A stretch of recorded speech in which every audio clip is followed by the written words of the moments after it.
আমি আশিক। আমাদের গল্পগুলো যদি ভালো লেগে থাকে তাহলে অবশ্যই আমাদের এলএস লাভ অ্যান্ড স্যাড স্টোরিকে সাবস্ক্রাইব করে পাশে থাকবেন। ধন্যবাদ।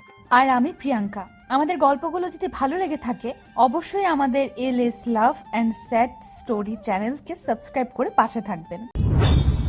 3 বছর রিলেশন করে বিয়ের পর এমন একটা দৃশ্য চোখের সামনে দেখব কল্পনাতেও ভাবিনি। নিজের বর অন্য একটা মেয়ের সাথে এমন ঘনিষ্ঠভাবে দেখব সত্যিই ভাবিনি। নিজের চোখকে বিশ্বাস করতে কষ্ট হচ্ছে। যাকে এত ভালোবেসে পরিবারের সবাইকে ছেড়ে চলে এসেছি, সে আমাকে এভাবে ঠকালো। কিন্তু কেন?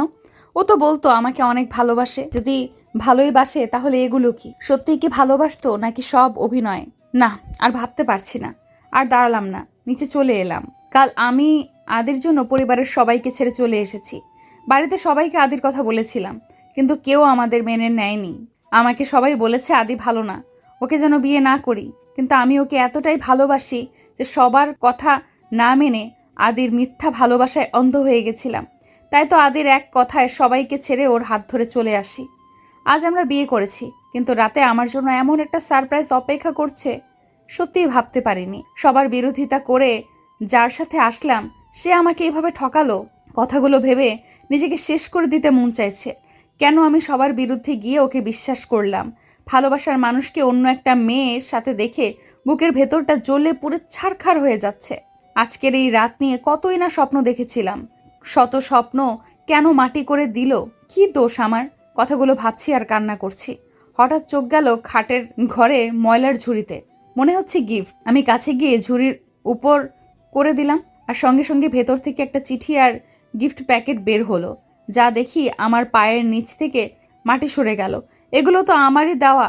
কিছুদিন আগে যখন আমাদের রিলেশনের 3 বছর হয়েছে তখন দিয়েছি 2টা গিফট। ও একটা গিফটও খুলে দেখেনি।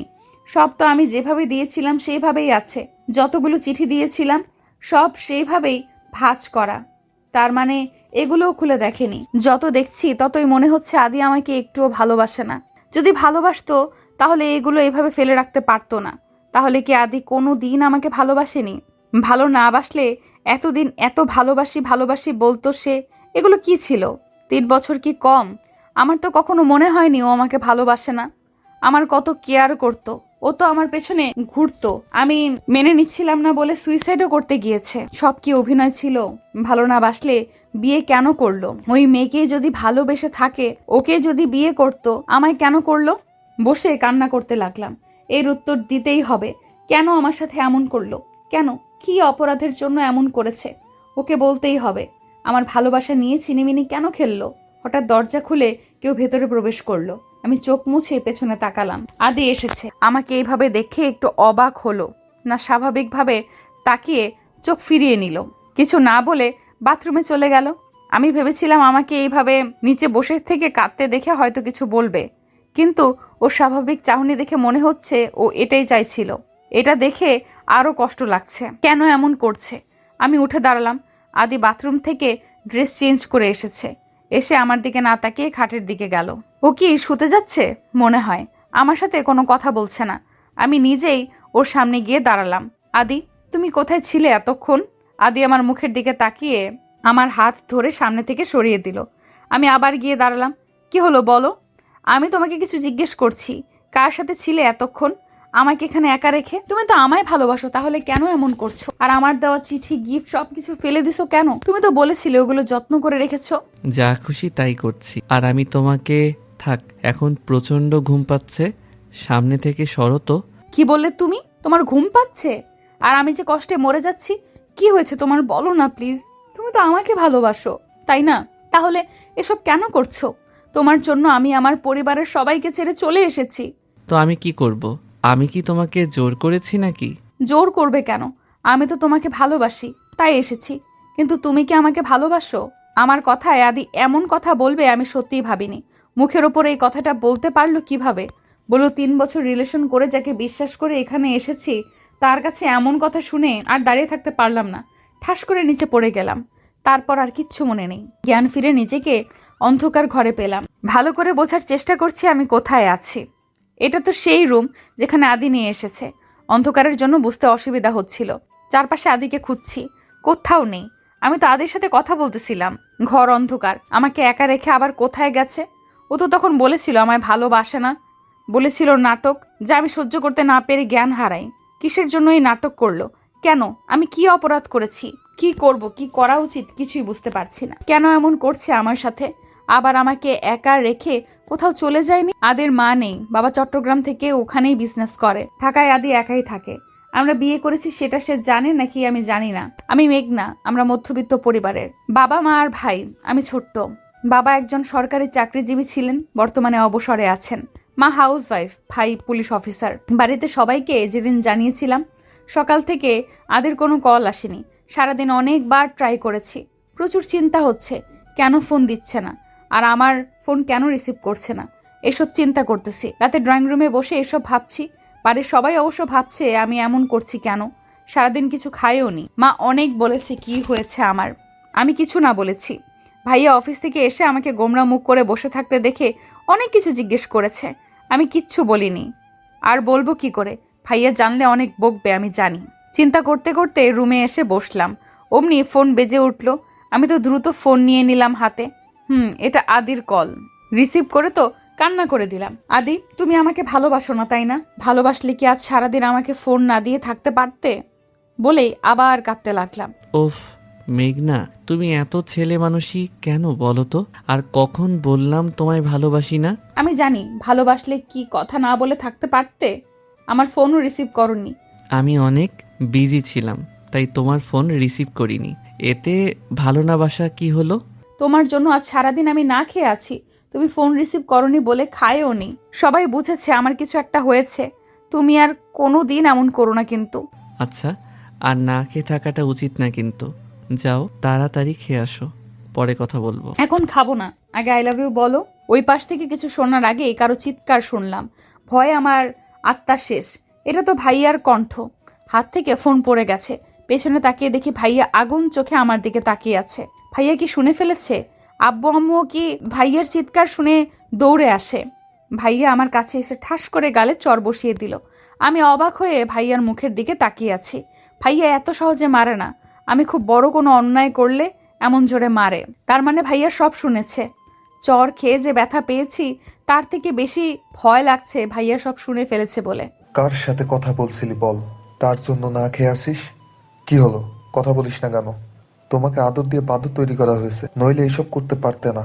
আমি চুপ করে চোখের জল ফেলছি, আর ভাইয়া আমাকে কথা শুনিয়েই যাচ্ছে। আব্বু এসে জিজ্ঞেস করছে কেন এমন করছে। তোমার মেয়ে কোনো এক ছেলেকে আই লাভ ইউ বলছিল ফোনে, আর তার জন্য নাকি না খেয়ে বসে আছে। সবাই মিলে আমাকে এতগুলো কথা শুনিয়ে চলে গেল। যাওয়ার আগে ফোনটাও নিয়ে গেল। এত কথাগুলো শুনেও আমার খারাপ লাগেনি, কষ্ট লাগেনি। কষ্ট লাগছিল ফোনটা নিয়ে গেছিল বলে। দুদিন আদের সাথে যোগাযোগ করতে পারিনি, ফোন কোনোভাবে নিতে পারছিলাম না। হঠাৎ কারো কথায় বাস্তবে ফিরলাম। তাকিয়ে দেখি আদি, সাথে একটা লোক, মনে হচ্ছে ডাক্তার। তাহলে আদি কি ডাক্তার আনতে গেছিল? আমাকে যদি ভালো না বাসে তাহলে ডাক্তার আনতে কেন গিয়েছিল? ডাক্তার আমাকে দেখে বলল না খেয়ে থাকার জন্য জ্ঞান হারিয়েছিলাম। তারপর ডাক্তার চলে গেল, আদিও সাথে গেল। সকালে বাড়ি থেকে না খেয়ে বের হয়েছিলাম। এখানে আসার পর আদি আমাকে একবার খেতে বলেছিল, আমি না করেছিলাম, আর খাওয়া হয়নি। এরপর আদি হাতে খাবার নিয়ে এলো, আমার সামনে খাবার রেখে খেতে বলল। আমাকে ভালো না বাসলে বিয়ে কেন করলে? আবার এখন সেবা যত্ন কেন করছো? ওই মেয়েকে যাকে নিয়ে তুমি ছাদে ছিলে, আর সে গেল কোথায়? তোমার কোনো কথার উত্তর আমি দেব না। শুধু এইটুকু জেনে রাখো, আমি তোমায় ভালোবাসি না। আগে যা ছিল সব নাটক, আর সেই নাটকটা করেছি তোমাকে বিয়ে করে কষ্ট দেওয়ার জন্য। আচ্ছা, কষ্ট না দিয়ে খাওয়াচ্ছ কেন? কষ্ট দাও, আমি জানি তুমি আমাকে ভালোবাসো, কিন্তু কেন স্বীকার করছো না? এটা তোমার ভুল ধারণা, তা খুব শীঘ্রই বুঝবে। আর খাওয়াচ্ছি কেন, না খাওয়ালে তোমাকে শাস্তি দেব কিভাবে? বলে জোর করে খাওয়াতে লাগলো। আমাকে খাইয়ে দিয়ে সোফায় শুয়ে পড়ল, আর আমি অবাক হয়ে তাকিয়ে আছি। তুমি সোফায় শুলে কেন? এখানে আসো। তোমার সাথে শুতে যাব আমি। চুপচাপ ঘুমিয়ে পড়ো, কাল থেকে অন্য রুমে শোবে। কেন অন্য রুমে শুব? আমি এখানে থেকে কোথাও যাব না, আর তুমিও আমার সাথে ঘুমাবে। বলে উঠে গিয়ে দাঁড়ালাম আদির সামনে। কি হলো, আসো, খাটে আসো। তুমি আমার হাজবেন্ড, তোমাকে আমি আমার সাথেই ঘুমাতে হবে, ভালো না বাসলেও। আদি আমার কথা কানে না নিয়ে চোখ বুজে শুয়ে পড়ল। আমি নীরবভাবে তাকিয়ে দেখছি কি করা যায়। বাথরুমে গিয়ে পানি এনে আদির শরীরে ঢেলে দিলাম। হঠাৎ এমন হওয়ায় চিৎকার করে উঠে দাঁড়ালো। আমি তো হেসেই শেষ।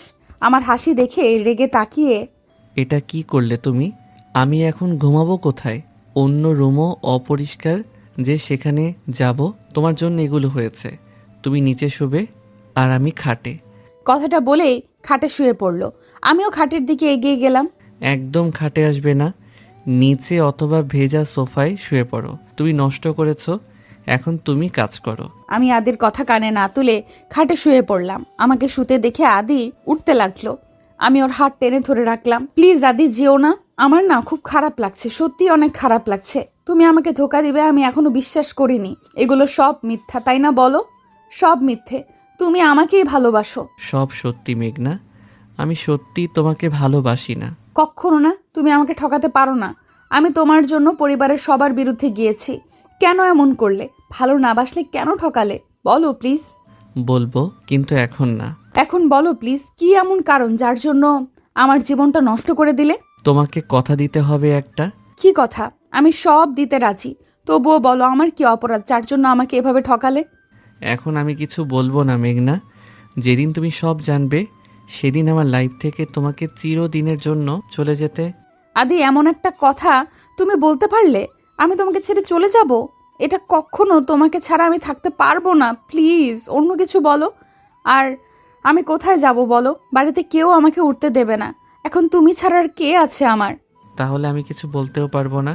যেদিন যেতে পারবে সেদিন শুনতে এসো। কথাটা বলে উঠতে লাগলো। আমার খুব ঘুম পাচ্ছে আদি, আমি একটু ঘুমাতে চাই। এত শখ আমি নিতে পারছি না। তোমার বুকে একটু ঘুমাতে চাই বলে আদির বুকে মাথা রাখলাম। প্রথমে উঠতে চাইলেও পরে আর ওঠেনি। আমি কখন ঘুমিয়ে গেছি জানি না। সকালে নিজেকে মনে হচ্ছে কেউ বেঁধে রেখেছে। তাকিয়ে দেখি আদির বুকে আমি, আর সে আমাকে আষ্টে পৃষ্ঠে জড়িয়ে ধরে ঘুমাচ্ছে। এটা দেখে মুখে হাসি ফুটে উঠল। কাল তো আমার সাথে শুতেই চাইলো না, আর এখন এভাবে ঘুমাচ্ছে। মাথাটা উঁচু করে মুখের দিকে তাকালাম। কত মায়াবী লাগছে দেখতে। আমি তো এটাই চাইছিলাম। সকালে ঘুম থেকে আগে আদির মুখ দেখব, তা আমার পূরণ হয়েছে। কিন্তু কি কারণ আছে যার জন্য আমার সাথে আদি এমন করছে? আমাকে জানতেই হবে। কিছুক্ষণ আদির মুখের দিকে তাকিয়ে থেকে ওর কপালে একটা কিস করলাম। সাথে সাথে মনে হলো ভূমিকম্প হলো, আর আমি খাট থেকে নিচে পড়ে গেলাম। কি হলো কিছু বুঝতে পারলাম না। উফ, মাজায় ব্যথা পেয়েছি। উপরে তাকিয়ে দেখি আদি আমার দিকে আগুন চোখে তাকিয়ে আছে। হঠাৎ তো রাগের কি হলো বুঝলাম না। আমি অবাক নয়নে তাকিয়ে আছি আদির দিকে। রাগ মিশ্রিত চোখে তাকিয়ে আছে। তো ধাক্কা দেব না তো আদর করবো না কি কোলে বসিয়ে রাখবো? তোমার সাহস কি করে হলো আমাকে টাচ করার? মানে কি বলতে চাইছো? তোমাকে আমি টাচ করতে পারবো না? না। কেন? তুমি আমার স্বামী, আমার পুরো অধিকার আছে তোমাকে টাচ করার। আছে, কিন্তু আমি তোমাকে সেই অধিকার দেইনি আর দেব না। আমি অন্য কাউকে ভালোবাসি। কিছুদিন পর তাকে বিয়ে করব। তোমাকে শুধু কষ্ট দেওয়ার জন্য আমি বিয়ে করেছি। খুব তাড়াতাড়ি তোমাকে ডিভোর্স দিয়ে নিশিকে বিয়ে করব। তাই আমার থেকে দূরে থাকবে। কথাটা বলেই আদি ওয়াশরুমে চলে গেল। আমার দিকে ফিরেও তাকালো না। এতটাই ঘৃণা করে আমায়। আর কি বলল? নিশিকে ভালোবাসে। কে এই নিশি?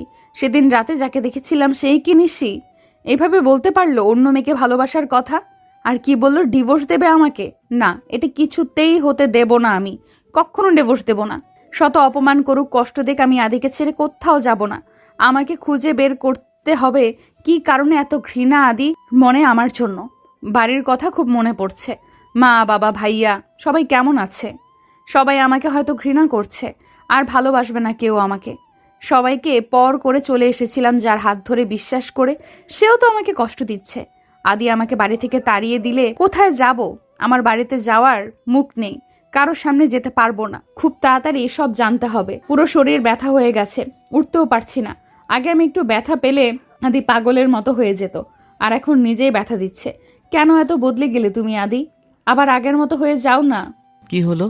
এখনো সেখানেই বসে আছো কেন? যাও ফ্রেশ হয়ে রান্না করো। আমি অফিসে যাব। আর একদম ন্যাকা কান্না কাঁদবে না, আমার অসহ্য লাগে এসব। আমার কান্না তোমার কাছে অসহ্য লাগছে? হ্যাঁ। ভালো। আর কি যেন বললে? তুমি ভালো করে জানো আমি রান্না করতে পারি না। পারো না বললে তো হবে না। আমার এখন খিদে পেয়েছে। যাও তাড়াতাড়ি রান্না করো। দরকার পড়লে অনলাইন দেখে নাও, তবুও তোমাকেই রান্না করতে হবে। আমার পুরো শরীর ব্যথা করছে আদি, আমি রান্না করতে পারবো না। তুমি অন্য কাউকে বলো। অন্য কাকে বলবো? এখানে আমি আর তুমি ছাড়া কেউ নেই, সো তোমাকেই রাঁধতে হবে। কেউ নেই মানে? তাহলে কাজ করবে কে? কেন, তুমি করবে? আমি করব? তুমি তাড়াতাড়ি যাও, নইলে আমি তো বাইরে গিয়ে খেতে পারবো। কিন্তু তুমি কি খাবে? নিজের খিদে লাগলে রান্না করো। বলেই আদি রেডি হতে লাগলো। আমি কষ্ট করে উঠে বাথরুমে গেলাম, গোসল করে পড়লাম মহা বিপদে। এখন কি পরবো? আমার তো এখানে জামা কাপড়ও নেই। শীত করছে কিন্তু বের হতে পারছি না। আদি রুমে আছে। কি হলো, আজ কি আর বের হবে না নাকি? এতক্ষণ লাগে কারো? আমি কিন্তু বসে আছি, না খেয়ে যাব না। তাড়াতাড়ি আসো, রান্না তোমাকে করতেই হবে। আমার ড্রেস আনিনি, প্লিজ দাও না, নয়তো বের হতে পারবো না। কি মেয়ে তুমি? কেউ ড্রেস ছাড়া গোসল করে? প্লিজ দাও না, আমার মনে ছিল না। দরজাটা খুলো। দরজা খুলবো কেন? আপনি না আমাকে বউ বলে মানেন না, তাহলে এটা কিন্তু ঠিক না। আমার তো তোমাকে দেখার ইচ্ছে নেই, তোমার ড্রেস নেওয়ার জন্য দরজা খুলতে বলছি। ও, দরজা খুলে একটু ফাঁক করে হাত বের করে জামা নিলাম। কিছুক্ষণ পর এত সময় লাগে রান্না করতে? তুমি তো অকর্মার ঢেকি, তোমার আগে কাউকে দেখিনি। নিজে রান্না করে খান, তাহলে আমাকে দিয়েছেন কেন রাত্রে? অনেক কষ্টে রুটি আর ডিম ভাজলাম, জীবনে ফার্স্ট রান্না করলাম। রুটিটা পুড়ে পুড়ে গেছে, কিন্তু রান্না করেছি এই অনেক। হাতে ছ্যাঁকাও খেয়েছি। খাবার নিয়ে আদির সামনে রাখলাম। অনেক খুশি হয়েই গেলাম, কিন্তু খুশি বেশিক্ষণ থাকলো না। এগুলো কি? সব তো পুড়ে গেছে, এসব কি খাওয়া যায়? বলেই সব ফেলে দিল।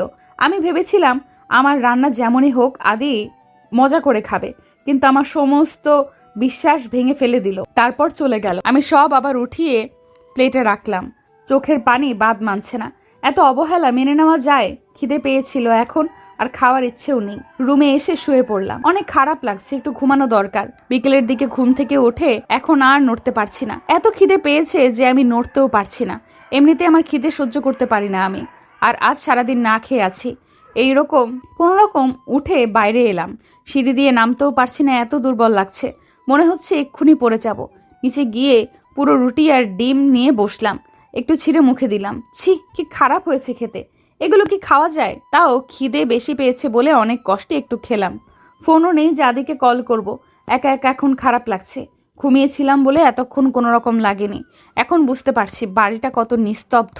দরজা খুলে বাইরে আসলাম। দারোয়ান আছে একজন, এছাড়া আর কেউ নেই। বিকেল হয়েছে বলে সে বাগানে পানি দিচ্ছে। আমি এগিয়ে গেলাম তার সাথে একটু কথা বলার জন্য।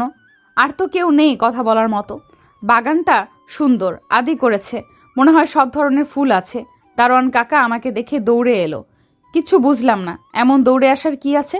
কি হয়েছে কাকা, আপনি দৌড়াদৌড়ি করছেন কেন? অবাক হয়ে। আপনি এখানে কেন?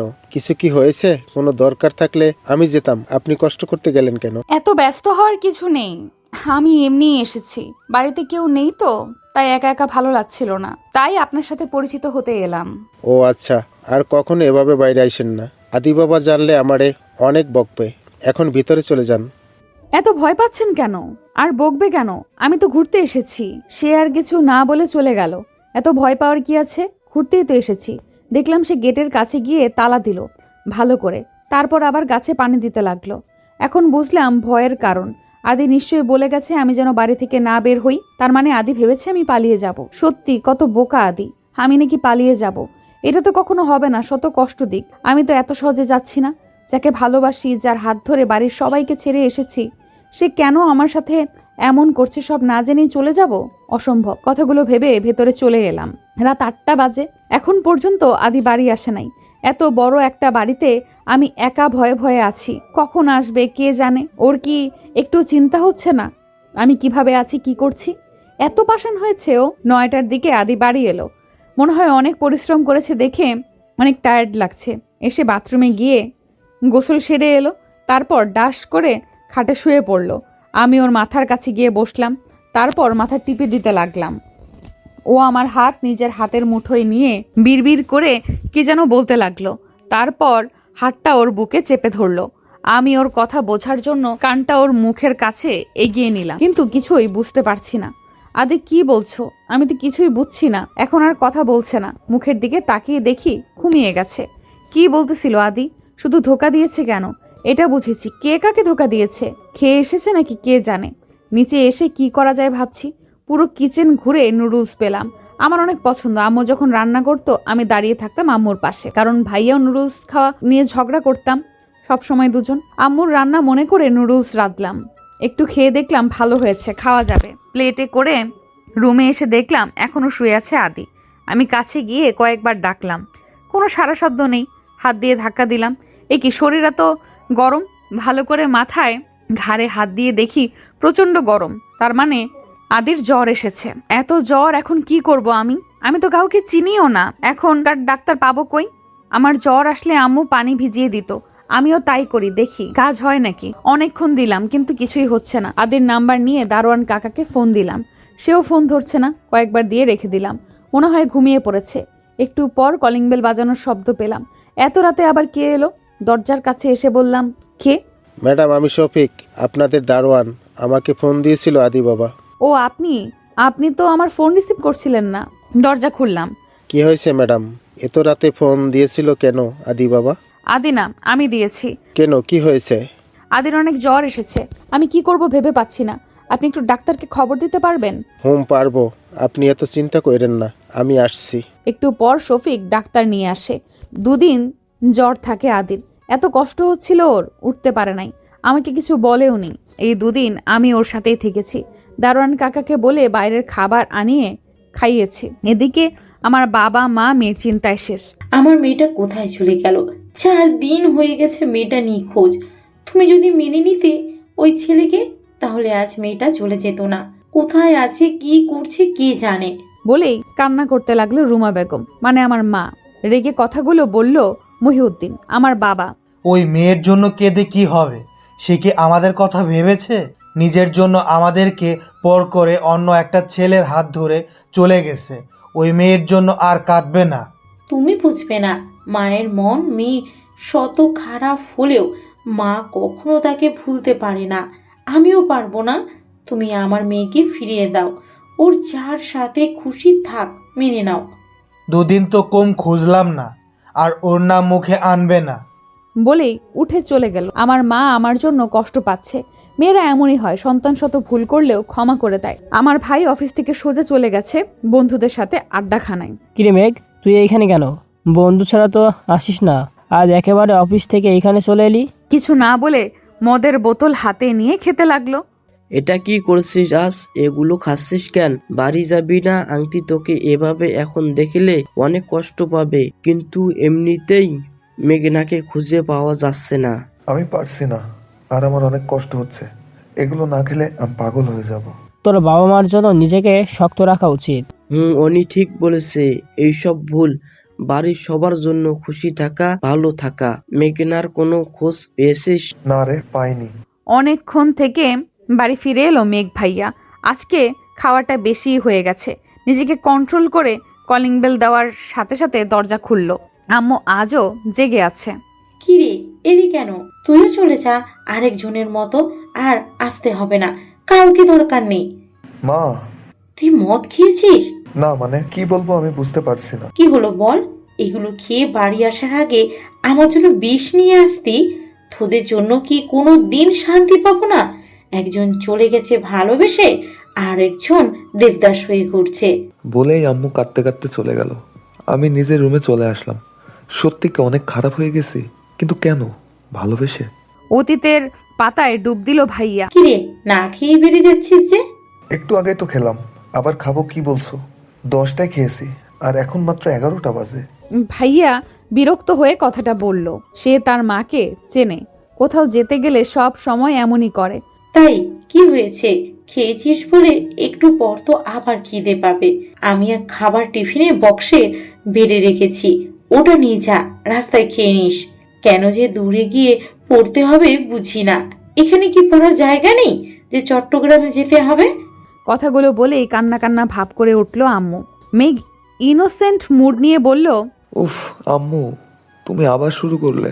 1 বছরেরই তো ব্যাপার, এত কান্নার কি আছে? আমি তো কিছুদিন পর পর আসবো। এখন তুমি কান্না করলে আমি কি যেতে পারবো? আচ্ছা, নিজের খেয়াল রাখবি, আর সময় মতো খাওয়া দাওয়া করবি। নিজের প্রতি তো একটুও যত্ন নেস না। আর এই টিফিন বক্স ব্যাগে ভরে নে, আমি আরেক প্লেটে খাবার এনে তোকে খাইয়ে দেব। আমি সত্যি এখন যেতে পারবো না। তুমি টিফিনটা দাও, নিয়ে যাচ্ছি। মেঘনা কই? ওকে দেখছি না যে। কই আর থাকবে, রাগ করে বসে আছে ঘরে। বোনের রাগ ভাঙাতে ঘরে গেলাম। ওরে বাবা, রেগে আমার দিকে তাকাচ্ছেও না। আমি সামনে গিয়ে কানে ধরে সরি বললাম, কাজ হলো না। মেঘনা আমাকে ছাড়া একটুও থাকতে পারে না। ও যদি জানে চলে যাব তাহলে না খেয়ে থাকতো। তাই ভেবেছি না জানিয়ে যাব, কিন্তু সকালে সব জেনে গেছে। কি হলো, কথা বলবি না আমার সাথে? সরি বললাম তো, এখন কি কান ধরে উঠবোস করতে হবে আমাকে? থাক, আর ভাব দেখাতে হবে না। তুমি তো আমাকে একটুও ভালোবাসো না। বাসলে কি না জানিয়ে যাওয়ার কথা ভাবতে? তুই কষ্ট পাবি তাই। আচ্ছা সরি, আর কখনো এমন করব না। এখন আমাকে হাসি মুখে বিদায় দে, নয়তো আমি যেতে পারবো না। অনেকক্ষণ ধরে মেঘনার রাগ ভাঙাতে সক্ষম হলাম। তারপর সবার থেকে বিদায় নিই, রওনা হলাম চট্টগ্রামের উদ্দেশ্যে। মাস্টার্স পড়তে যাচ্ছি চট্টগ্রামে। বাড়ির সবাইকে ছেড়ে যেতে খারাপ লাগছে, কিন্তু সরকারিভাবে পড়তে পারবো তাই চলে এলাম। এখানে এসে আরেক বিপদ হলো। যে বাড়িতে ভাড়া থাকবো সে বলল আজকে নাকি থাকতে পারবো না, কারণ যে রুমে আমি থাকবো তাতে যারা ছিল তাদের আর চলে যাওয়ার কথা ছিল। কিন্তু একটা প্রবলেমের জন্য আরো 1 সপ্তাহ থাকতে হবে তাদের। বাড়িওয়ালা বলল, আমার জন্য তোমার কি বিপদ হলো বাবা? এখন কি করি বলো তো? এতদিন ছিল তারা, এখন তো আর বলা যায় না চলে যাও। আঙ্কেল, কিন্তু আমি এখন কোথায় যাব? আমি তো এখানে কাউকে চিনিও না। আর 7 দিন কোথায় থাকবো? আমার কাল থেকে ক্লাস করতে হবে। আচ্ছা দাঁড়াও, আমি একটা ব্যবস্থা করছি। তোমাকে অন্য এক জায়গায় থাকতে হবে। আর বন্ধু হাবিবুর এর বাসায়, ওরা ভাড়া দেয় না নিজেদের। আমি ফোন করে বলে দিচ্ছি, তুমি ওখানে যাও, 1 সপ্তাহ পর এখানে থেকো। বাড়ির সামনে দাঁড়িয়ে আছে ভাইয়া। বাড়িটা অনেক বড়, দোতলা গেটের বাইরে দাঁড়িয়ে আছে। অন্যের বাসায় যেতেও কেমন জানি লাগছে তার। হঠাৎ দারোয়ান তাকে দাঁড়িয়ে থাকতে দেখে বেরিয়ে এলো। কাকে চাই? এভাবে দাঁড়িয়ে আছেন কেন? এটা কি হাবিবুর রহমানের বাড়ি?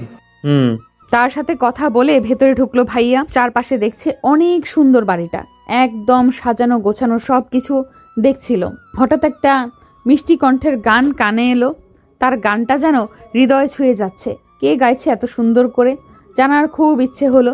ভাইয়ার বাড়ির ভেতরে না গিয়ে বাগানের দিকে যেতে লাগলো। ওই দিক থেকেই গানটা আসছে।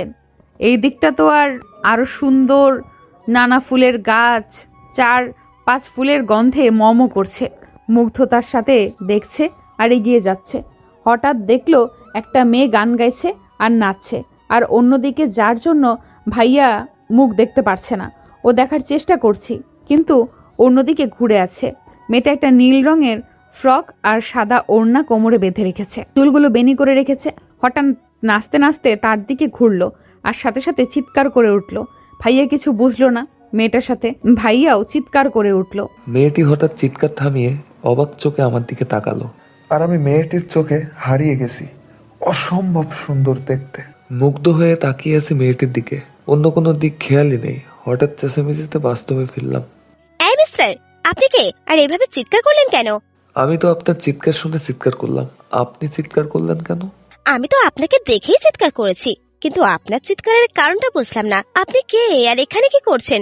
ওয়েট, আপনি কি চুরি করতে এসেছেন? ঠিক, আমি শুনেছি এখন চোরেরাও ভালো পোশাক পরে। আসলে আমাদেরকে বোকা বানানোর জন্য মিষ্টি মিষ্টি কথা বলে, তারপর সবকিছু নিয়ে চলে যায়। কিন্তু আপনার সে আশা সফল হবে না। আমি আপনাকে চিনে ফেলেছি। আব্বু, আব্বু, কোথায় তোমরা? চোর ধরেছি। এ কোন বিপদে পড়লাম রে বাবা! এই মেয়ে তো অনেক সাংঘাতিক, আমাকে চোর বানিয়ে দিল। আব্বু, আম্মু, হাসান কাকা, কে কোথায় আছো? তাড়াতাড়ি আসো, এদিকে আমি চোর ধরেছি। বলেই মেয়েটি ভাইয়ার হাত জাপটে ধরলো। ও বলছে চোর না, অথচ মেয়েটি ভাইয়ার কথা কানেই নিচ্ছে না। চিল্লাচিল্লি করে ডেকেই চলেছে। নিরুপায় হয়ে চুপ করে দাঁড়িয়ে আছে। একটা মধ্য মহিলায় এলো, মনে হয় মেয়েটার মা, আর সাথে আরেকজন। ইনি হয়তো এর বাবা। দৌড়ে এদের কাছে এসে দাঁড়ালো। কি হয়েছে অনু? তুই এভাবে চিল্লাচিল্লি করছিস কেন? আর এই লোকটাকে এভাবে ধরে রেখেছিস কেন? তার মানে মেয়েটার নাম অনু? আম্মু, ইনি চোর। আমি ধরেছি হাতে নাতে। দেখো, বাড়ির পেছনে দরজা দিকে যাচ্ছিল, কিন্তু আমি এখানে ছিলাম বলে যেতে পারিনি। আমি চোর না, আর কতবার বলবো? অনু রাগী চোখে তার দিকে তাকিয়ে, চোরেরা কি স্বীকার করে যে আমি চোর? আচ্ছা, ওকে তো দেখে চোর মনে হচ্ছে না, তোর হয়তো ভুল হচ্ছে অনু। আব্বু, আমার কেন ভুল হবে? সে ভালো পোশাক পরেছে বলে কি চোর হতে পারে না? আচ্ছা, তোমার নাম কি বলো তো? জি, আমি মেঘ। আপনার বাসায় 1 সপ্তাহ থাকতে এসেছিলাম। আপনাকে কি ফোন করে বলেনি? ও বলেছে কিছুক্ষণ আগে। তুমি সেই অনু? ইনি কোনো চোর না, তোমার আঙ্কেল পাঠিয়েছে। সরি বলো। না জেনে এমন হেনস্থা করা উচিত হয়নি তোমার। অনু ভাইয়ার হাত ছেড়ে কিছুটা লজ্জা পাওয়ার মতো সরি বলল, তারপর দৌড়ে চলে গেল। কিছু বুঝলো না ভাইয়া এভাবে যাওয়ার কারণ। তুমি কিছু মনে করো না ওর ব্যবহারে। আসলে কয়েকদিন আগে একজন চোর এসেছিল তোমার মতো ভালো পোশাক পরে। আমি বাড়ি ছিলাম না, সে এসে পরিচয় দিয়েছিল আমার পরিচিত। চুরি করতে গিয়েছিল, কিন্তু আমার মেয়ের মাথায় সেই বুদ্ধি, সে তাকে ধরে পুলিশের হাতে দিয়েছিল। আজও তোমাকে দেখে এমন বলছে। না না, ঠিক আছে, আমি কিছু মনে করিনি। চলো ভেতরে। তার সাথে বাড়ির ভেতরে গেল ভাইয়া, একটা রুমে নিয়ে এলো তাকে। তুমি এই রুমে থাকতে পারো, এটা আমার ছেলের রুম। আমি তো বাড়ি ভাড়া দেই না, তাই গেস্ট রুম পরিষ্কার করা নেই। কিন্তু তবু আপনার ছেলে যদি কিছু মনে করে? না, সে তো বাড়ি নেই, এবছর বিদেশে পাঠিয়েছি, 2 বছরে ওখানে কোর্স শেষ করে আসবে। ও আচ্ছা। ওনারা চলে গেল। ভাইয়া ফ্রেশ হয়ে ঠাস করে খাটে শুয়ে পড়ল। কখন ঘুমিয়ে পড়েছে টেরই পায়নিও। কারো ডাকে জাগ না পেল, তাকিয়ে দেখে ওই মেয়েটি মানে অনু দাঁড়িয়ে আছে। ধরফড়ি উঠল, কখন যে ঘুমিয়ে পড়েছিল টেরই পায়নি। ফোন হাতে নিয়ে দেখলো 9টা বাজে, 20+ কল, সবগুলো বাড়ি থেকে ফোন দিয়েছে। তার জানানোর কথাও মনে ছিল না। আমি আপনাকে ডাকছি আর আপনি উঠেই ফোন নিয়ে পড়লেন। কেন কিছু জানতে চাইলেন না? এটা কোন ধরনের অভদ্রতা? খেয়ালই ছিল না একজন তার সামনে দাঁড়িয়ে আছে। ওহো সরি, আসলে বাড়ির থেকে অনেকগুলো ফোন আসছে তো তাই। আপনাকে নিচে খাওয়ার জন্য ডাকছে বলেই চলে গেল।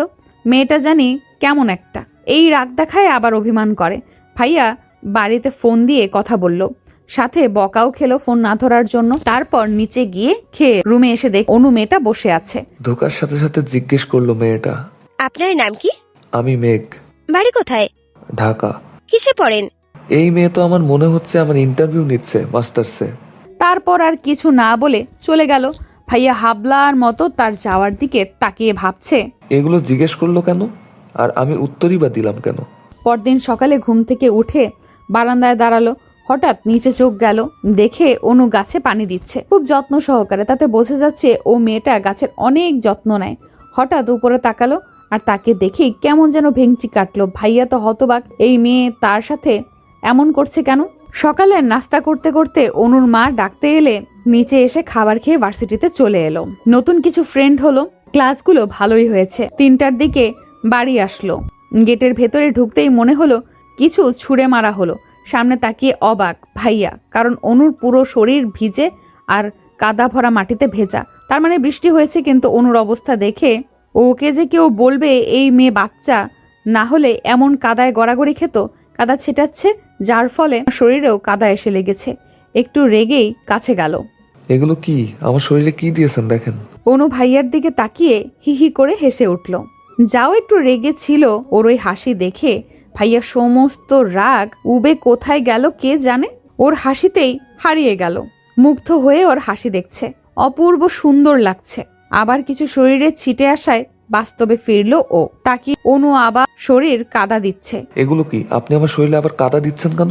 তো কি করব, একবার না দেখে দিয়েছি, কিন্তু এখন আপনি কোথায় হারিয়ে গিয়েছিলেন তাই বাস্তবে আনতে দিলাম। বলেই হেসে উঠল। ওর কথা একটু বিষম খেলো ভাইয়া। আসলেই তো, তার কি হয়েছে? কেন ওর দিকে তাকালে নিজেকে ঠিক রাখতে পারে না? অন্য কোনো মেয়ের ক্ষেত্রে তো তার এমন হয়নি কখনো।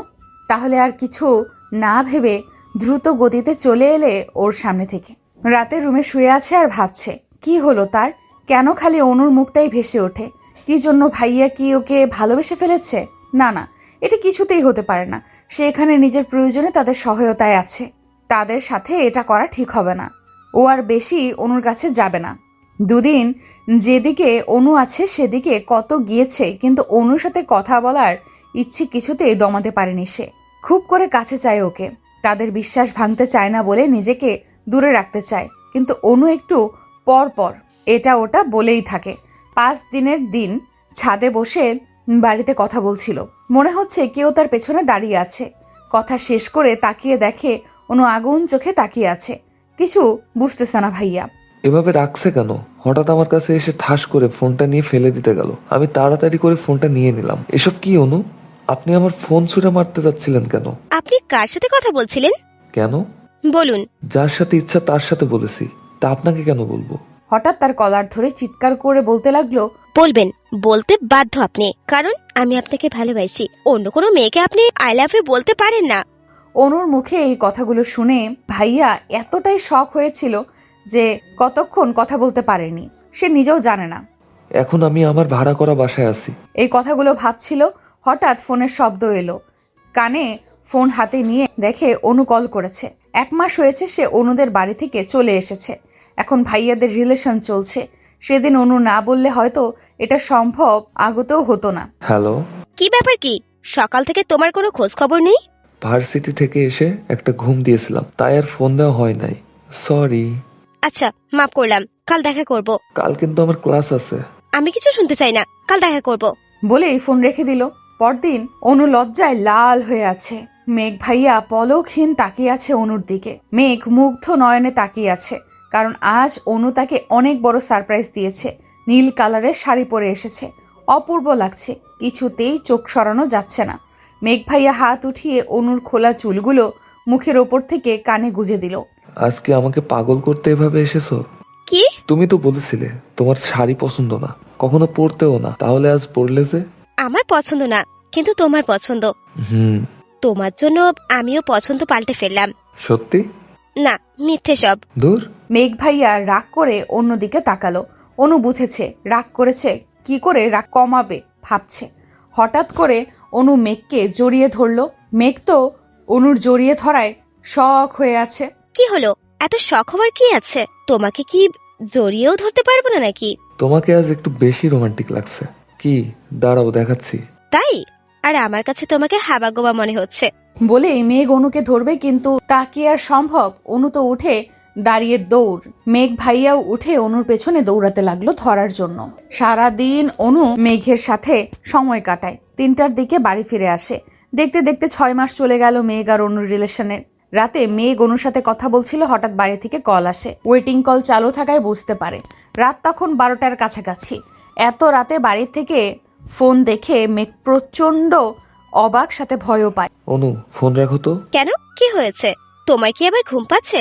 ঘুম পেলেও আমি ফোন রাখবো না। প্রতিদিন তুমি রাত 10টা পর্যন্ত কথা বলেই রেখে দাও, আজ সারা রাত কথা বলতে হবে। অনু, বাড়ি থেকে কল আসছে। এত রাতে হঠাৎ বাড়ি থেকে কল কেন এলো? চিন্তা হচ্ছে। উফ, সরি। আচ্ছা, তুমি বাড়িতে কথা বলে দেখো, আর আমাকেও জানিও কিন্তু। আমি ঘুমাবো না তোমার ফোন আসা পর্যন্ত। আচ্ছা, রাখি। বাড়িতে ফোন রিসিভ করতেই অপর পাশ থেকে কান্নার আওয়াজ শোনা গেল। আমি মেঘনা কাঁদছি। কান্না শুনে আরো ভয় পেয়ে গেল ভাইয়া। মেঘনা, কি হয়েছে? কাঁদছিস কেন? বল আমাকে। ভাইয়া, আব্বু। কি হয়েছে আব্বুর, বল। হঠাৎ মায়ের কণ্ঠ পেল, আমাকে বকছে। হ্যালো মা, কি হয়েছে? কিছু হয়নি বাবা, তুই ফোন রাখ, কাল কথা বলবো নি, আমরা ঘুম, এখন আসবো। বলেই ফোন কেটে দিল মা। কিন্তু ভাইয়া বিশ্বাস করতে পারছে না, কিছু তো অবশ্যই হয়েছে, নইলে আমি এত রাতে ফোন দিতাম না। আর কান্নাই বা করলো কেন? আম্মু এখনো জেগে আছে কেন? এই কথাগুলো ভাইয়া ভাবছে।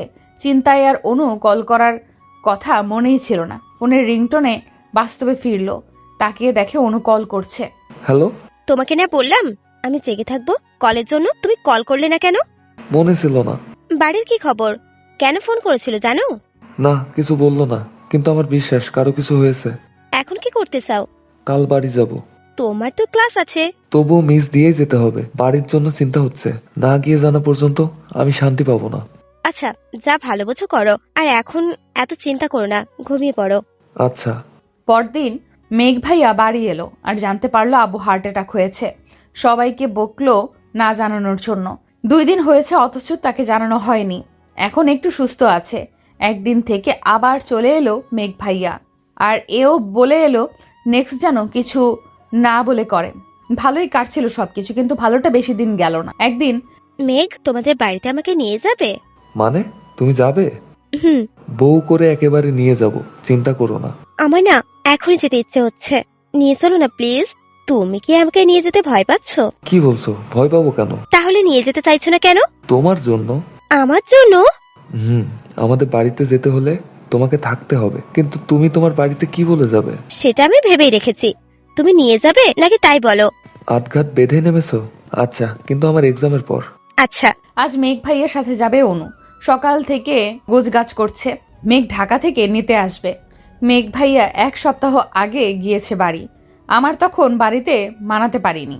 আজ অনেক কষ্ট করে সামিয়াদের বাড়ি যাবে বলে রাজি করিয়েছি। 4টা থেকে বসে আছে অনু, অথচ এখন পর্যন্ত মেঘ ভাইয়া এসে পৌঁছায়নি। ওর 4:30টাতে এখানে উপস্থিত থাকার কথা ছিল, এখন 5টা বাজে। মেঘকে ফোন দিল। হ্যালো, কই তুমি? কখন থেকে বসে আছি তোমার জন্য, এখনো এসে পৌঁছালে না, কোথায় আছো? সরি, আসলে রাস্তা অনেক জ্যাম গো, তাই লেট হচ্ছে। যাও, এখন ঝগড়া করবো না, তাড়াতাড়ি আসো। তারপর স্মৃতির পাতা থেকে বাস্তবে ফিরল আজানের শব্দে মেঘ। যতবার অতীত মনে করেছে, সময় কখন চলে গেছে টেরই পায়নি। মেঘ চোখ মুছে উঠে গোসল করে নিল, তারপর নামাজ পড়ল, আবার ভাবতে বসলো। সেদিন তো আমি যেতে পারিনি অনুর কাছে। কি ঘটেছিল যে ও সুইসাইড করলো? এদিকে আমি রান্না করতেছি। সকালে উঠে এখন রান্নাটা ভালোই করি, এত ভালো হয় না খেতে, কিন্তু খারাপও হয় না। হঠাৎ আদি আওয়াজ কানে এলো। এই শুরু হয়েছে চিল্লাচিল্লি। আদি এসে খাবার টেবিলে বসেছে। আমার রান্না শেষেই খাবার নিয়ে ওর সামনে রাখলাম। সব সময় যেমন মুখটা খারাপ করে, আজও তাই করলো। বিশ্বের সবচেয়ে খারাপ রাধি আমি, এটাই বোঝায়। এতই যেহেতু খারাপ রাধি, আসিস কেন খেতে? বাইরে খেতে পারিস না? সব সময় এই খারাপ খাবারের জন্য চিল্লাচিল্লি করতেই থাকে। রেগে বিড়বিড় করছি। যতই বিড়বিড় করে বকো না কেন, তোমাকে রান্না করতেই হবে। করব না কি করব? রাগের মাথায় কথাটা বলে ফেলেছি, কিন্তু আদির দিকে তাকিয়ে আমি ভয়ে শেষ। আগুন চোখে আমার দিকে তাকিয়েছে, মনে হচ্ছে চোখ দিয়েই গিলে ফেলবে। কি বললে? ভয়ে ভয়ে। কই কিছু বলিনি তো। আমি তো বললাম সব সময় রান্না করতেই থাকবো, একদম রান্নাঘর থেকে বেরই হব না। তোমাকে আমি সারা দিনে রান্না করতে বলিনি, সব কাজই করতে হবে বাড়ির, মনে থাকে যেন। আমি আর কিছু বললাম না, চুপ করে রইলাম। আদি খাবার খেয়ে চলে গেল। আমাকে একবারের জন্য খেতে বলল না। শুধু আজ নয়, কখনোই এই খোঁজ নেয় না আমি খেয়েছি কিনা, এতটাই অবহেলা করে। অনেক সময় অভিমান করে না খেয়ে থাকি, কিন্তু এতে লাভ নেই। যার সাথে অভিমান করি সেই তো বোঝে, না বোঝার চেষ্টাও করে না। আদির চলে যাওয়ার দিকে তাকিয়ে চোখের জল ফেললাম। এই জল আদির চোখে পড়ে না, আর কখনো পড়বে কিনা তাও জানি না। অভিমান বাদ দিয়ে খেয়ে নিলাম। সারা দিন এটা ওটা ঘুমিয়ে কাটিয়ে দিলাম। রাত 9টা বাজে। আগে 8টার দিকে চলেই আসতো আদি, ইদানিং অনেক দেরি করে আসে। আমি প্রতিদিনই ওর জন্য অপেক্ষা করতে থাকি। সোফায় বসে মাঝে মধ্যে ঘুমিয়েও পড়ি। কলিং বেলের শব্দে ধরফরিয়ে উঠি। আজও এখন পর্যন্ত আসেনি। সারাটা দিন আমি বাড়িতে কি করি, কিভাবে আছি জানার প্রয়োজন বোধ করে না। না ফোন আছে, একটা ফোনের কথা বলছিলাম বলে যেদিন বাড়ির থেকে চলে যাব সেদিন দেব। আমি আর কিছু বলিনি, যত অত্যাচার করুক আমি যাব না। 11টার দিকে বাড়ি আসলো আদি। দরজা খোলার সাথে সাথে রুমে চলে গেল। আমি পেছন পেছন আসলাম খাবে নাকি জানার জন্য। সে বলল খাবে না, খেয়ে এসেছে। আমি যে প্রতিদিন না খেয়ে অপেক্ষা করি সেটা বুঝলো, না খেয়ে আসছে। শুনে আর খেলাম না। আমিও খাবার ফ্রিজে রেখে আমি শুয়ে পড়লাম। আদি আর আমি আলাদা শুই। সারা রাত চোখের জল ফেলে কাটিয়ে দিলাম। সকালে উঠে রান্না করে নিলাম। আদি খেয়ে অফিসে যাবে, তখন বললাম আদি আমার একটু শপিং এ যাওয়া লাগতো। কেন? কিছু কেনার ছিল, তুমি কি আজ একটু আগে আসতে পারবে? তোমার যাওয়ার সাথে আমার আগে আসার কি সম্পর্ক? আমি আর তুমি যাব তো আগে আসলে যাবে কিভাবে? আমি কোথায় যেতে পারবো না, তোমার দরকার তুমি যাও। বলেই কয়েক কদম এগিয়ে আবার ফিরে এসে টাকা দিয়ে চলে গেল। আদি চলে গেল। ওকে নিয়ে ভেবে আর কি করব? ওর কাছে তো এখন আমি কিছুই না। কষ্ট পেয়ে কোনো লাভ নেই, এর কারণ জানতে হবে। কথাগুলো ভেবে রুমে এসে রেডি হয়ে নিলাম। আদির পরপর আমি বেরিয়ে পড়লাম। 2 ঘন্টা লাগলো। বাড়ি এসে আমি তো অবাক, কারণ দরজা ফাঁক করা। আমি তো দরজায় তালা দিয়ে গেছিলাম। ভাবতে ভাবতে ভেতরে ঢুকে দেখি আদি ডাইনিং রুমে মাথা নিচু করে বসে আছে। কেমন জানি চিন্তিত দেখাচ্ছে, পুরো ফর্সা, মুখ লাল হয়ে আছে। চিন্তায় পড়ে গেলাম আমি। তাড়াতাড়ি আদির পাশে গিয়ে দাঁড়ালাম। আদি কি হয়েছে তোমার? এমন দেখাচ্ছে কেন? আর এই সময় তুমি বাড়িতে কেন? অফিসে যাবে না? এত সময় লাগে কেন? আদি আমার দিকে তাকিয়ে। আমি তো ভয় পেয়ে গেলাম, চোখগুলো লাল দেখাচ্ছে। কি হয়েছে আদি তোমার? আব্বুর অ্যাক্সিডেন্ট হয়েছে বলেই বাচ্চাদের মতো পাগলামি করতে লাগলো। এর জন্যই চলে এসেছে। আমি কি বলে সান্ত্বনা দেব বুঝতে পারছি না। আমি আদির পাশে বসলাম। আমি কিছু বলতে যাব তার আগেই আদি আমাকে ঘুরে জড়িয়ে ধরে বাচ্চাদের মতো কাঁদতে লাগলো। আমার আব্বু ছাড়া আর কেউ নেই মেঘনা। আব্বুর যদি কিছু হয়ে যায় আমি বাঁচতে পারবো না। আব্বুকে কত বলি এখানে চলে এসো, সে রাজি হয় না। এখন আমি কি করব? আমার কিছু ভালো লাগছে না, নিজেকে অনেক অসহায় লাগছে। আদি নানা কথা বলে যাচ্ছে। এমন কথা শুনে ও হিতাহিত জ্ঞান হারিয়ে ফেলেছি। এখন ওর এখানে যাওয়া উচিত, কিন্তু ও বুঝছে না। আমি অনেক চেষ্টা করে ওকে নিজের থেকে ছাড়িয়ে দাঁড়ালাম। বাবা চট্টগ্রাম থাকে, আমাদের এখন সেখানেই যাওয়া উচিত। সব কিছু গুছিয়ে আদিও নিজেকে অনেকটা স্বাভাবিক করেছে। দুজনে বেরিয়ে পড়লাম। হসপিটালে বসে আছি, আধা ঘন্টা হলো এখানে এসেছি। আদি তো এটা ওটা এনে দিচ্ছে। বাবার অবস্থা একটু খারাপ বেশি, বয়স্ক মানুষ, এর জন্য প্রবলেম বেশি হয়েছে। অপারেশন করে ডাক্তার জানালো এখন ভালো, কিন্তু অতটাও না। 10টার দিকে আদি আমাকে একটা বাসায় নিয়ে এলো। আমরা সোজা হসপিটালে গিয়েছিলাম। রাতের অন্ধকারে কিছুই বুঝলাম না কোথায় আছি। ভেতরে ঢুকে হা করে তাকিয়ে আছি। এত সুন্দর সাজানো গোছানো বাড়িটা, ওয়াও! চারপাশে তাকিয়ে দেখছি আদির পেছনে পেছনে একটা রুমে এলাম। ভেতরে আদির একটা বড় ছবি দেখেই বুঝলাম এটা আদির রুম। তাহলে এটা আদিদের বাড়ি। আদি এসেই ফ্রেশ হয়ে নিল, আমিও ওর পরে ফ্রেশ হলাম। এখন খিদে পেয়েছে, সারাদিন আর কিছু খাওয়া হয়নি। আদিকে দেখলাম চোখ বুজে শুয়ে আছে, ও তো কিছু খায়নি, নিশ্চয়ই খিদে লেগেছে। আমি বেরিয়ে রান্নাঘর খুঁজতে লাগলাম, আর পেয়েও গেলাম। কি রাঁধবো ভাবতে ভাবতে রুটি আর ডিম ভাজলাম তাড়াতাড়ির জন্য। রুমে নিয়ে এলাম খাবার। আদির মনের অবস্থা ভালো নেই। খাবার রুমে নিয়ে এলাম। আদির চোখ তো বন্ধ, ঘুমিয়ে পড়ছো নাকি? আদি, আদি ওঠো, খেয়ে নাও। শরীরের ধাক্কা দিয়ে আদি চোখ মেলে তাকালো, কিন্তু কিছু খাবে না বলছে। আমি বারবার বলছি, সে খাবে না। জোর করে উঠে বসালাম, তারপর মুখে খাবার ঢুকিয়ে দিলাম। অনেক জোরাজোরি করতে হয়েছে আমাকে, কিন্তু আমি হার মানিনি। বেশি খাওয়াতে না পারলেও অল্প খেয়েছে। আমিও খেয়ে দিয়ে সব গুছিয়ে রাখলাম। আদি তো ওর পাশে আমাকে শুতে দেবে না। এখন শুভ কোথায়? আমি তো এখানে কিছু চিনিও না। নিচে শোয়ার জন্য বিছানা করতে লাগলাম। হঠাৎ আদি আমাকে আটকে বলল ওর সাথে শুতে। কিছু বুঝলাম না, কিন্তু মন থেকে অনেক খুশি হয়েছি। আদিকে আমাকে মেনে নিচ্ছে, তাহলে হয়তো, নইলে ওর সাথে শুতে বলতো না। দাঁড়িয়ে দাঁড়িয়ে কথাগুলো ভাবছিলাম। সব উঠিয়ে উপরে শুতে গেলাম। আমার সব আশায় জল ঢেলে আদি মাঝখানে একটা কোলবালিশ রেখে অন্যদিকে ঘুরে শুয়ে পড়ল। আমি আর কি করব, আমিও শুয়ে পড়লাম। মাঝরাতে হঠাৎ মনে হচ্ছে কেউ আমার কপালে নরম কিছু দিচ্ছে, কারো কান্নার আওয়াজ, কিছু বলছে। আমার তো ভয় করছে। ঘুমের রেশটা ভালো করে কমে এলো। এখন কথা ভালো করে বুঝতে পারছি, এটা তো আদির কণ্ঠ। এত রাতে আদি কি বলছে? আদি অনেক কিছু বলছে। ওর চোখে পানি আমার হাতেও পড়ছে। এতে না তাকিয়েও বুঝতে পারছি ও কান্না করছে। এত কিসের কষ্ট ওর? আর বলছে আমাকে নাকি ভালোবাসে, কিন্তু ভালোবাসলে আবার কিন্তু কেন? কিছু গড়বড় আছে, আমাকে সেটাই জানতে হবে। কেন নিজের সাথে আমাকে কষ্ট দিচ্ছে? কথাগুলো ভাবতে ভাবতে কখন ঘুমিয়ে পড়েছি বুঝতে পারিনি। সকালে ঘুম থেকে উঠে নড়তে পারছি না। কেউ আমাকে আষ্টে পৃষ্ঠে বেঁধে রেখেছে। কানে কারো হার্টবিটের শব্দও আসছে। কিছু বুঝতে পারছি না কি হচ্ছে। আস্তে আস্তে চোখ মেলে তাকালাম। এ তো আদি আমাকে একদম নিজের সাথে জড়িয়ে রেখেছে। বিয়ের প্রথম দিন, আর আজ এভাবে ঘুম থেকে উঠে আদিকে এত কাছে দেখে অনেক ভালো লাগছে। এখন আর আমার চিন্তা নেই। আদি যে আমাকে ভালোবাসে সেটা আমি জেনেও গেছি। ও আমাকে কষ্ট দেওয়ার জন্য স্বীকার করেন। কত নিষ্পাপ লাগছে দেখতে। একেবারে বাচ্চাদের মতো করে জড়িয়ে আছে, মনে হয় ছেড়ে দিলেই পালিয়ে যাব। আমি ওর মুখে হাত দিয়ে কাছ থেকে দেখছি। কি মনে করে জানো, ওর গালে একটা চুমু দিয়ে বসলাম। ও জেগে গেলে বা আর কখনো সুযোগ পাবো নাকি, তাই মনের ইচ্ছা পূরণ করে নিলাম। হঠাৎ আদি নড়ে উঠল। আমি সঙ্গে সঙ্গে চোখ বুজে ফেললাম। ও হয়তো ভাবছে আমি ঘুমিয়ে আছি। আমাকে সাবধানে নিজের থেকে সরিয়ে উঠে গেল। আমি চোখ ফাঁক করে সব দেখছি, কিন্তু কিচ্ছু বলিনি। আগে আমার জানতে হবে এমন করার কারণ, তারপর সব। এখানে এসেছি 3 দিন হলো। আজ বাবাকেও বাড়ি নিয়ে আসা হয়েছে। এখন অনেকটা সুস্থ।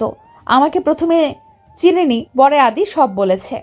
অবাক করার বিষয়, উনি একটুও রাগ করেনি। এতদিন হলো তাকে না জানি বিয়ে করেছে, সে কিচ্ছু বলল না। আমি তো ভেবেছি সে হয়তো সব জানে, কিন্তু এখন বুঝলাম কিচ্ছু জানতো না। আদি বিয়ের আগে বলেছিল বাবাকে সব জানিয়েছে, কিন্তু সেটা মিথ্যা ছিল। বাবাকে সকালের নাস্তা খাইয়ে বাড়িটা ঘুরে দেখতে ইচ্ছে হলো। 3 দিন হলো এসেছি, বাড়িটা ঘুরে দেখা হয়নি। হসপিটালে যেতে হয়েছে, বাড়িতে সময়ই কাটাইনি। সবার আগে ছাদে চলে গেলাম। ছাদটা অনেক সুন্দর, নানা রকম ফুল দিয়ে ভরা একটা দোলনাও আছে। আমি গিয়ে দোলনায় বসলাম। অনেক সুন্দর তো। এগুলো করেছে কে?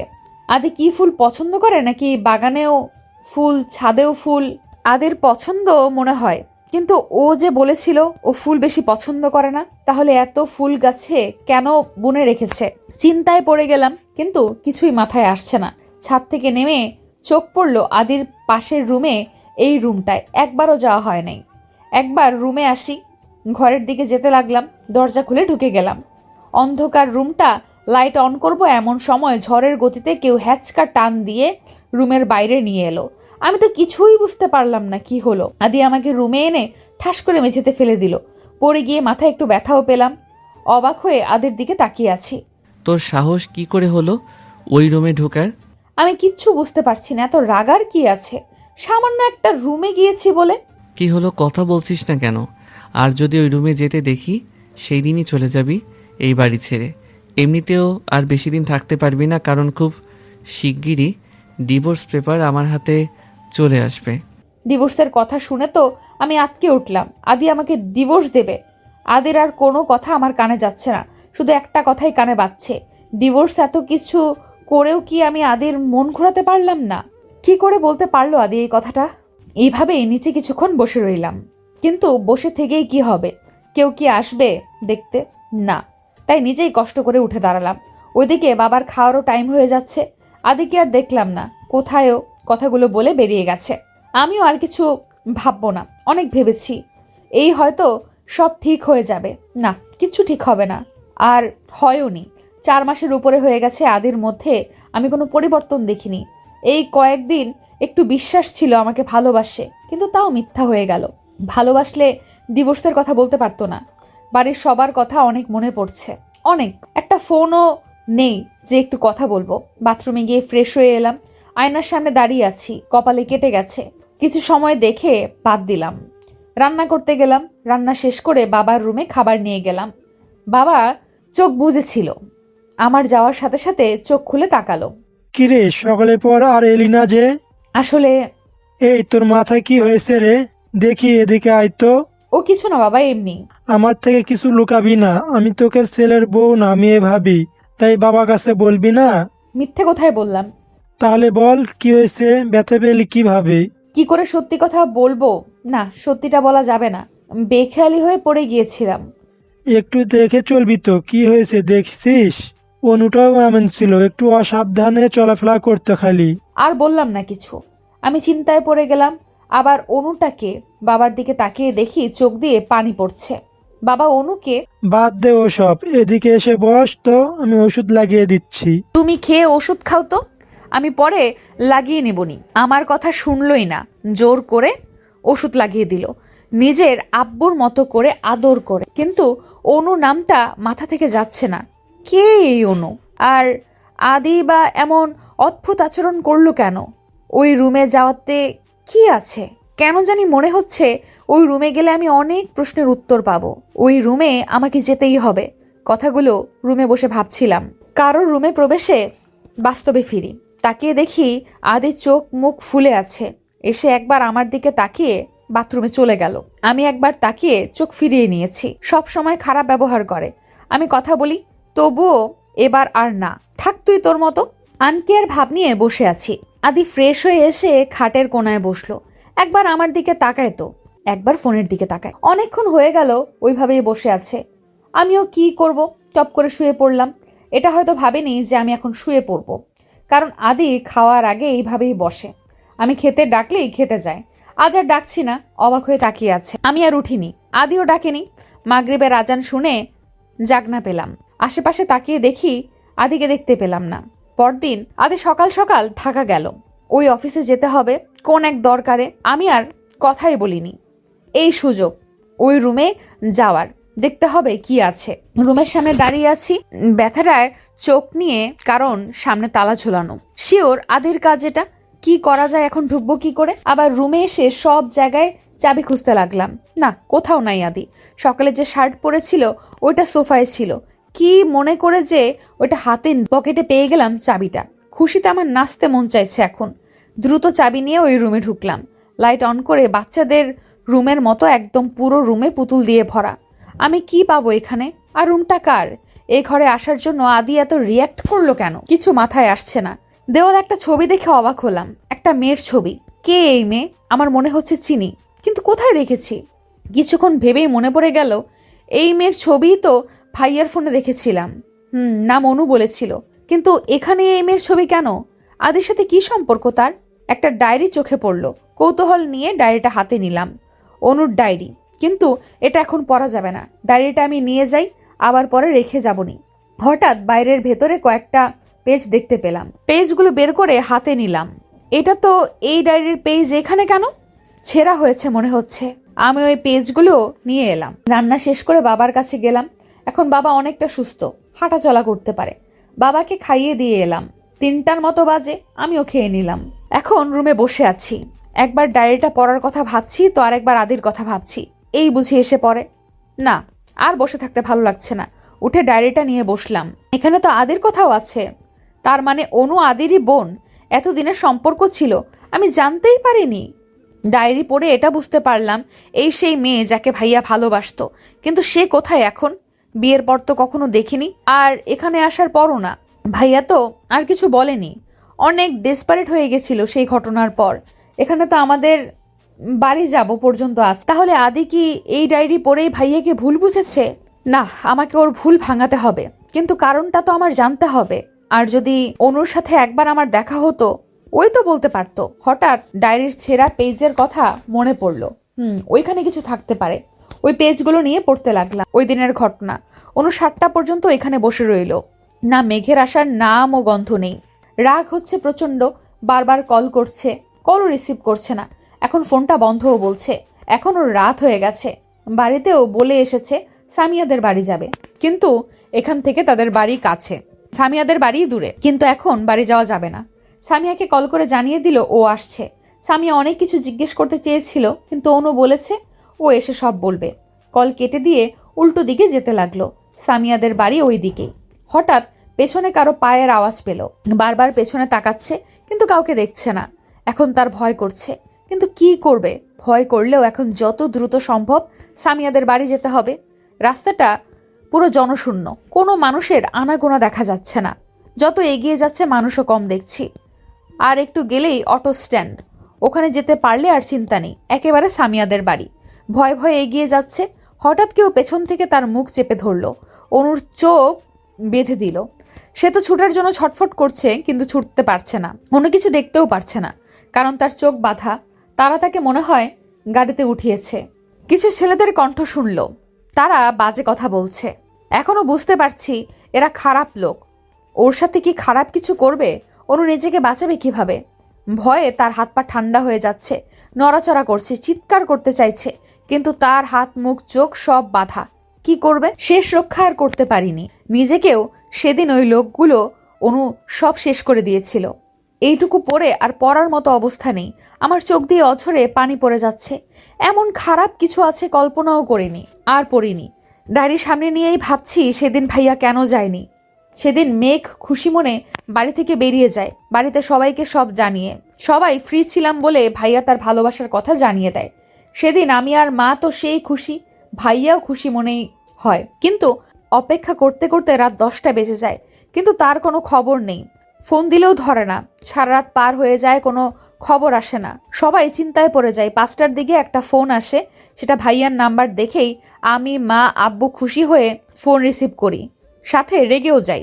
সারা রাত কেন যোগাযোগ করলো না? কিন্তু এমন একটা খবর শুনে পায়ের নিচ থেকে আমাদের মাটি সরে যায়।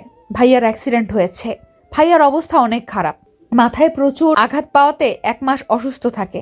যখন জ্ঞান ফিরে শুধু একটা নাম বারবার বলে, অনু। হঠাৎ কেউ আমাকে টেনে দাঁড় করিয়ে গালে সজোরে থাপ্পড় বসিয়ে দেয়। আমি ছিটকে পড়ে আগের ব্যথা পাওয়ার জায়গায় আবার ব্যথা পেয়ে আহ করে উঠি। উপরে তাকিয়ে দেখি আদি অগ্নি দৃষ্টিতে তাকিয়ে আছে। তুই কাজটা ঠিক করিসনি। আমি তোকে বলেছিলাম ওই ঘরে না যেতে, তুই শুনিসনি। তোকে বলেছিলাম যেদিন সব জানবি সেদিন এই বাড়িতে তোর জায়গা হবে না। এখন তুই তো সব জেনেই গেলি, আজই তোকে বাড়ি থেকে চলে যেতে হবে। আদি কি বলছো এসব? দেখো, তুমি সবটা জানো না, আমার কথা শোনো প্লিজ। আমি কিছু জানতে বা শুনতেও চাই না। তুই যে এখন আমাকে মিথ্যা বুঝিয়ে বলবি তোর ভাইয়ের কোনো দোষ নেই, আমি সেটা কিছুতেই বিশ্বাস করব না। উঠতে গিয়ে আমি কেন বানানি কথা বলবো? আদি, আমি তোমার ভুলটা ভাঙাবো, আমার কথাটা তো শোনো। আদি আমাকে টেনে ওঠায়। কোনো মিথ্যে কথা শুনতে চাই না। তোর ভাইয়ের জন্য আজ আমার আদরের বোনটা নেই। তোর ভাই আমার বোনকে ঠকিয়েছে, মিথ্যা আশ্বাস দিয়ে নষ্ট করে দিয়েছে, যার জন্য সুইসাইড করতে হয়েছে। যার গায়ে কোনোদিন ফুলের টোকাও লাগতে দেই নাই তাকে কষ্ট দিয়েছে, কোনোদিন আমি তোদের ক্ষমা করব না। আমার পুরো পরিবার শেষ হয়ে গেছে তোদের জন্য। আমার মাও চলে গেছে মেয়ের শোকে। এই জন্যই তো তোকে পালিয়ে নিয়ে এসে বিয়ে করেছি। তোর পরিবারের সবাই আমাকে মেনে নেবে বলেছিল। আমি তাদের সাথে খারাপ ব্যবহার করি, যার জন্য মেনে নেয়নি। আমার পরিবারের সব শেষ। এখন তোর পরিবারে কেউ ভালো নেই, কেউ না। সবাই চিন্তা তোর বাবা হসপিটালে ভর্তি আছে। আমি আর শুনতে পারছি না। এত কিছু করেছে আদি, আর আমি কিছু বুঝতে পারলাম না। যেখানে আমার ভাইয়ের কোনো দোষই নেই, তার জন্য এত কিছু। মানছি ওনার সাথে খারাপ হয়েছে, তাই বলে না জেনে আমাদের সাথে। আদি, তুমি অনেক বড় ভুল করছো। যে দোষ আমার ভাই করেইনি, তার জন্য তুমি এত কিছু করলে। তোমার সবকিছু জানা দরকার। তোর মিথ্যে কথাই ভুলবো না আমি। কোনো ভুল করিনি, ডায়েরি পড়ে সব জানতে পেরেছি। তুমি তোর আর কোনো কথা শুনতে চাই না। ডিভোর্স পেপার আর 1 সপ্তাহ পর আসবো ভেবেছিলাম, সেই দিনই তোকে কিন্তু না, আজই তোর চলে যেতে হবে। আদি, আমার কথা শোনো, তুমি ভুল করছো। আমি কোনো ভুল করছি না, চলো। বলেই আমাকে টেনে নিয়ে যেতে লাগলো। আমি বারবার আমার কথা শুনতে বলছি, কিন্তু আদি কোনো কথাই শুনছে না। আমাকে ভুল ভাঙানোর কোনো সুযোগই দিচ্ছে না। নিজেকে এত অসহায় লাগছে বলে বোঝাতে পারবো না। আমাদের চেঁচামেচির শব্দ বাবার কানেও চলে গেছে। ওইখান থেকেই ডেকে যাচ্ছে। আমিও বাবাকে ডাকছি। সে আসলে হয়তো আদি ছাড়বে, কিন্তু আদি আর কিছু না। দরজার কাছে এনে আমাকে বের করে দিল। আদি, প্লিজ এমন করো না। সন্ধ্যা হয়ে গেছে, আমি এখন কোথায় যাব বলো? প্লিজ আমার কথা ভালোভাবে শোনো। তারপরও যদি তোমার বিশ্বাস না হয়, কাল আমি নিজেই চলে যাব, কিন্তু আজকে না, প্লিজ। না, কিছু শুনবো না, চলে যা তুই যেখানে খুশি। বলেই আদি দরজা আটকে দিল। কোথায় যাব, কি করব, কিছু বুঝে উঠছি না। ওইখানেই বসে পড়লাম। চিৎকার করে বলতে ইচ্ছে করছে, কেন আদি, কেন তুমি আমার কথা শুনলে না? কেন যে দোষ আমরা করিনি, সেই জন্য শাস্তি পাচ্ছি। একবার যদি আদি আমার কথাগুলো শুনতো, ওর ভুল ভাঙতে পারতো। কিছুক্ষণ বসে রইলাম এই ভেবে আদি হয়তো আসবে। এই রাতে আমি কোথায় যাব, কি করব ভেবে 10 মিনিটের মতো হয়ে গেল, তার কোনো খবর নাই। এদিকে আদিরও আমায় তাড়িয়ে ভালো লাগছে না। সামনে যতই বলুক, মন থেকে তো সেও ভালোবাসে, কিন্তু বোনের জন্য তা মানে না। এখন নাকি নিয়ে টেনশন হচ্ছে, আবার বোনের কথা ভেবে নিজেকে শক্ত করছে। রুমে বসে ভাবছে ওর কথাগুলো। বাবা এলো হঠাৎ, তাকে জিজ্ঞেস করলো কি হয়েছে। প্রথম থেকে সব বলল বাবাকে। সিসি, তুই এমন কাজ করবি আমি ভাবতে পারিনি। যদিও এই ছেলেটার দোষ, কিন্তু তাই বলে মেয়েটাকে কষ্ট দিয়ে তোর কি লাভ হলো? মেঘনার কি দোষ সেখানে একজন অন্যজনের সাথে? তুই এগুলো কিভাবে করলি? তাহলে তোর আর ওর মধ্যে পার্থক্য কি রইলো? বাবা আদিকে অনেক বকে চলে গেল। কথাগুলো আমার কানে বাজছে। সত্যি কি আমি ভুল করছি? না, আমি কেন ভুল করব? ওদের জন্য আজ আমার আদরের বোন নেই। কিন্তু যতই বলি মেঘনাকে তো আমি ভালোবাসি। এই সময় ও কোথায় যাবে? মাথা নিচু করে কথাগুলো ভাবছিল আদি। হঠাৎ ডায়েরিটা চোখে পড়ল। ডায়েরিটা হাতে নিল। এখান থেকে তো জেনেছিল। হঠাৎ কয়েকটা পেজ হাতে এসে পড়ল। এগুলো তো পড়া হয়নি আদির। পেজগুলো পড়তে লাগলো আর চমকে উঠল। ও কত বড় ভুল করেছে এখন বুঝতে পারছে। 5 বছর পর। মাম্মা, মাম্মা, আপু কোথায়? আপু তো অফিসে। আজ তো আমার জন্মদিন। আপুকে অফিসে যেতে মানা করেছিলাম না। জরুরি কাজে গেছে আম্মু, তুমি যাও রুমে, একটু পরেই এসে যাবে। আরশি রেগে চলে গেল। এতক্ষণ কথা বলছিল আরশি আর আমি। আরশির 4 বছর, আদি আর মেয়ে আরশি। আপনারা হয়তো ভাবছেন আমাদের মিল হলো কিভাবে। সেদিন আদি অনেক খুঁজেও আর আমাকে পায় না। নিজের ভুল বুঝতে পারে আদি। ভালো করে না জেনে কত বড় অপরাধ করেছে। পরদিন বাড়ি যায় আর সেখানেই পায়। সবার কাছে ক্ষমা চায় নিজের ভুলের জন্য। সবাই ক্ষমা করলেও আমি ফিরেও তাকাইনি। সবাই অনেক বুঝিয়ে শুনিয়েও আমাকে রাজি করাতে পারে না। 1 মাস আমি আর আদির কাছে আসি না। আদি অনেক ক্ষমা চায় নিজের এমন ভুল আর কখনো করবে না বলে। অবশেষে আমি মেনে নেই আদিকে। সে জানতো আদি ফিরে আসবে। আদি তার করা ভুলের জন্য নিজের ভালোবাসার মানুষকে বেশি দিন ফিরিয়ে দিতে পারবো না। কারণ আমি সত্যিই ভালোবেসেছিলাম আর এখনো বাসি, তাই ফিরে এসেছি। কিন্তু এমনি না, সবাই মিলে আবারও বিয়ে দেওয়া হয়। আদি ভয়ে ভয়ে রুমে ঢুকছে, কারণ সে জানে তার মেয়ে এখন রেগে ফায়ার হয়ে আছে। দরজার কাছে গিয়ে উকি দিয়ে দেখে রেগে বসে আছে। আদি মেয়ের সামনে গিয়েই কানে হাত দিয়ে, সরি, এই কানে ধরছি। আদির কানে হাত দিয়ে আরশি একবার তাকিয়ে রাগী ভাবে অন্যদিকে ঘুরে গেল। কি হলো, আমার আম্মুটার কি আমার সাথে কথা বলবে না? সরি বললাম তো, অনেক দরকার ছিল, নয় কি আমি যেতাম। তোমার কোনো কথা শুনবো না আমি। আচ্ছা তাহলে আমি এই গিফটটা নিয়ে চলে যাই। কেউ তো আমাকে ভালোই বাসে না, গিফটটা আর কাকে দেব? আদি চলে যেতে নিলে আরুষি দৌড়ে এসে গিফট চাইতে লাগলো। আদি জানতো গিফটের কথা বললে এনার রাগ ভাঙবে। আমাদের বাড়ি থেকে সবাই আসে, ভালো করেই কেটে যায় অনুষ্ঠানটা। রাতে আরুষি ঘুমিয়ে পড়েছে। আমি জানলা দিয়ে বাইরে তাকিয়ে আছি, হঠাৎ পেছন থেকে কেউ জড়িয়ে ধরলো। আমি জানি এটা কে, আমি ওভাবেই রইলাম। তুমি কি আমাকে এখনো মন থেকে ক্ষমা করতে পারো নাই মেঘনা? হঠাৎ এই কথা? জানি না কেন জানি মনে হলো কথাটা সত্যি করে বলবে। ভালোবাসি তোমায় সেই আগের মতোই, কিন্তু ওই মুহূর্তের কথা মনে পড়লেই। প্লিজ মনে করো না ওইসব। আদি আমাকে ওর দিকে ঘুরিয়ে কপালে একটা চুমু দিল। সমাপ্ত। নিয়মিত গল্প পেতে আমাদের সাথে থাকুন, বেশি করে কমেন্ট এবং লাইক করুন, তাহলে পরবর্তী গল্পগুলো খুব তাড়াতাড়ি আসবে।